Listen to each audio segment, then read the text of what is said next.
row, second row to your right.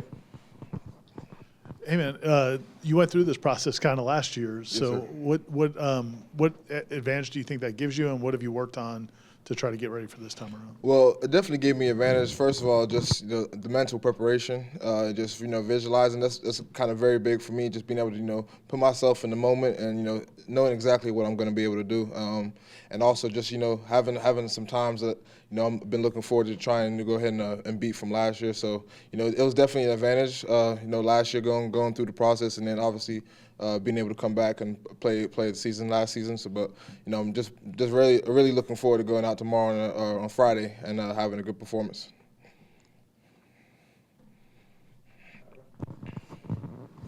What was the decision like last year? Was it a hard decision at all to come back once you got the extra year of eligibility? Was it a hard decision to come back, or did you want to?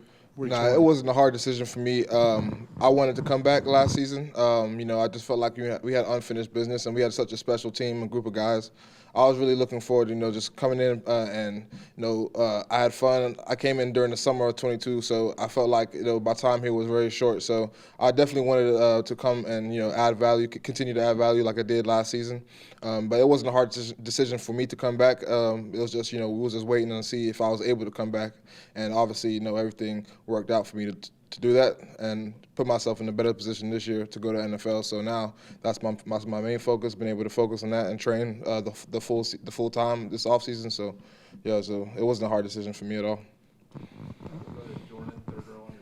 Dimitri, you mentioned your training. What have you been working on the last 3 weeks, and what are you looking to showcasing on Friday? Just been working on all the drills, bench press, 40, shuttle, and position work. Coach Farn, one of the strength coaches here, has been getting me right. I've been here every day since the guys have been back in January. So, really just looking forward to go and showcase myself and showcase what I can do. I know you went out to practice yesterday. A lot of those guys on the O-line, obviously, you played with, but some of the young guys, a new mix of guys in that group. Just what stood out to you watching them yesterday? Those guys, man. I definitely miss being out with the guys. It's definitely weird, different looking at it from the outside perspective. But I'm just looking forward to seeing those guys being able to step up. We've had a lot of older guys in the room. Even brought in some new transfers, but it's a lot of young guys that have a chance to really take that next step. So I'm really looking forward, and you could see that yesterday. Some of those guys just eager to go out and get some playing time this year. So Coach Atkins, Coach Fertitta is getting all those guys right. So really it's just great to see those guys out there and just keep doing their thing. It's an everyday process. So yeah. You and Coach Atkins go back so far. In this kind of process, is he even helpful? Does he help you through this process, or is it more just now personal in terms of? No, he still helps me out through this process. I mean, the relationship I have with Coach Atkins is a real one, and it's genuine. It goes deeper than just football. So, I mean, even still, if I call Coach Atkins and I just need to talk or just chop it up, get some advice, and even going through this process with just telling me just being able to play. Showcase I can play center and just helping me out with drills and stuff like that. Coach Atkins, he's a real one. So it goes deeper than just being able to being his player and now I'm not playing for him anymore. He's just not going to just kick me to the side or anything like that. He still invites me to his house. Even some of the dinners he has with the O-line, he's always just tapping in, just making sure that I'm good if I want to come and hang out with the guys, which I usually do. So I mean, the relationship I have with him is a real relationship, and I appreciate him for everything that he's done, not only just in my career, just in my life for real. So, yeah.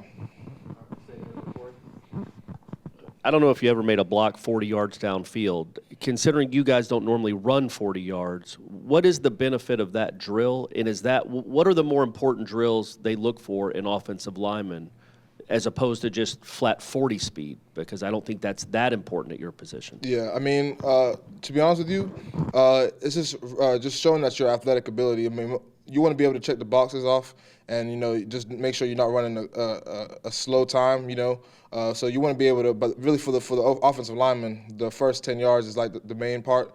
And if you run a good time, that's great too, which is what obviously we've been working on. But I mean, all the drills really just being able to show that you can check the boxes, show that you're athletic enough to play at that next level. Because once you get there as grown men, and you want to be able to make sure that you can go ahead and compete. So I would say all the drills, the shuttle drills, L drill, and then position work. So all that is all that's important. But I mean, yeah, the 40 is what it is. Some people feel how they feel about it, but I mean, it's just good to go out and showcase yourself and showcase your talents. When you made the decision to leave Charlotte and come to Florida State, I'm sure some people questioned whether or not you could play at this level, and you obviously won a starting job and started your whole time here. Do you look at the NFL the same way? Like, you just got to get in the door, get an opportunity, and show what you could do? Absolutely, man.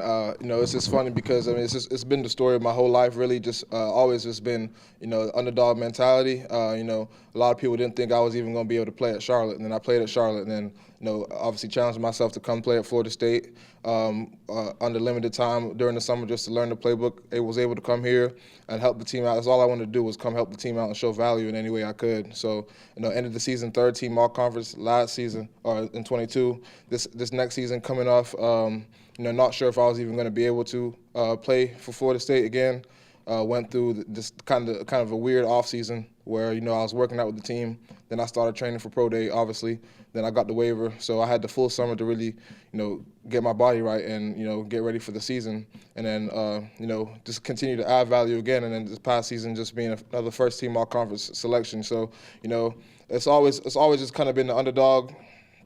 And you know what? It kind of just is what it is. And it's just my story. But ultimately, like, I know myself and I know what I'm capable of doing, and I just need an opportunity to get in the door. And that's what I'm really trying to showcase on Friday. Is that I can do this, and that's what I want to do. I love the game of football, and so we've had a lot of guys that was at the combine, and we have such a talented team that it's bringing a lot of attention and a lot of eyes to what's going on Friday.